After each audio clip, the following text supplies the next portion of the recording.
Propaganda is global. Where are we now that propaganda has taken over the world? What happens when a political party starts to make systematic propaganda instead of winning votes at election time? After that, it begins to mobilize public opinion permanently, writes Eliel. Welcome to the 2020 crisis, which was designed and orchestrated by the oligarchs to thrust the world into a permanent state of systematic propaganda. Authoritarian behavior gradually becomes normal when systematic propaganda takes over society. Not only in the United States, which manufactured the crisis, but the entire world is under the influence of propaganda. The transition from a new normal to a more authoritarian way of life started long before Trump took office. We were warned decades ago of moving from political rhetoric to a more aggressive posture. A transformation has been taking place in the U.S. political parties for about a dozen years, writes Eliel in 1957. Now, the Democratic and Republican Party are making systematic propaganda.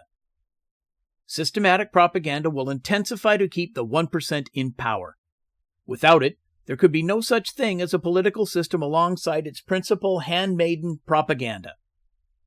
The making of propaganda requires access to sources of influence outside the reach of the general population.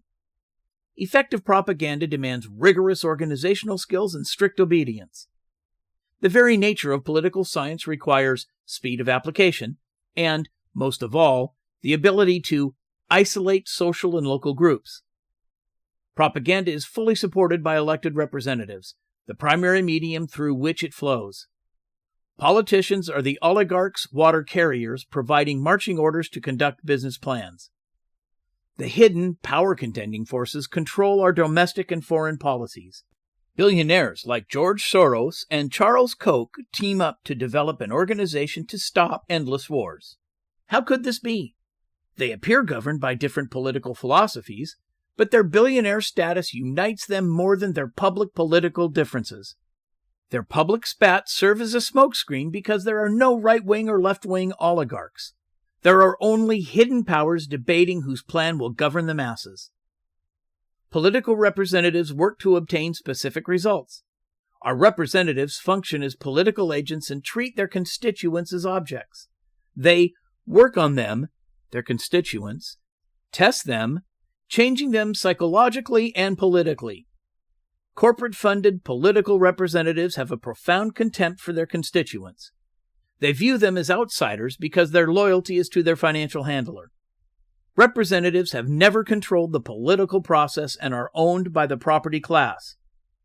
The United States political system is owned by an obscure power that dominates the directions and decision-making of both political parties.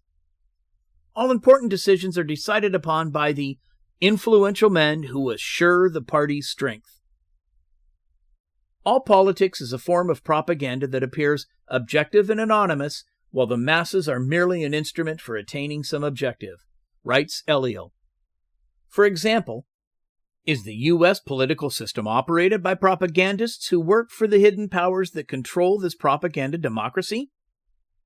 American citizens exist in a state of fear and trembling while the oligarchs maintain power over the system of democracy. We do not have a functioning democracy in the United States. The media oligarchs control the government, and what we call democracy almost inevitably leads to a two-party system. Even the expression of a new political idea is attacked by our elected representatives, whose duty is to maintain the status quo. We find fewer and fewer nuances and refinements of detail or doctrine, writes Eliel. Opinions are more incisive. There are only black and white, yes and no. The Democratic Party groped in darkness after its defeat in 2016. 3 years into Trump's presidency, it remained without a strategy to counter his effective propaganda. What happened in the 2016 election can best be understood through the lens of propaganda. Hillary was not simply a significantly damaged candidate, but lacked the propaganda skills to match Trump. On the other hand, her husband, Bill Clinton, mastered politically correct discourse, but Hillary lacked this essential skill. Therefore, the Democratic Party felt forced to resort to demagogic propaganda, which is more sinister than the patriotic myth. Demagogic propaganda consists of innuendos, rumors, and fact-checking. It partly explains why the Trump-Russian collusion hurt his re-election efforts. The Democrats could not develop comparable propaganda and resorted to acts of terror to bring their man to power. Governments exist to maintain balance in society. This is true in a country that is democratic and ruled by the people. However, in the United States, our representatives function as an organ designed to tame and train public opinion. They exist solely to cater to the needs of the people, but as those needs diminish, writes Eliel, the role and prestige of the party also diminish. Elected officials do not control the U.S. government. The oligarchs openly took control of the government and made Biden the representative of their fiscal interests. The facade is over. The oligarchs now openly control the Democratic Party. They own social media platforms and ban those who challenge their monopoly over what they deem proper speech. They will continue these acts of aggression and censorship by manufacturing more crises to stay in power.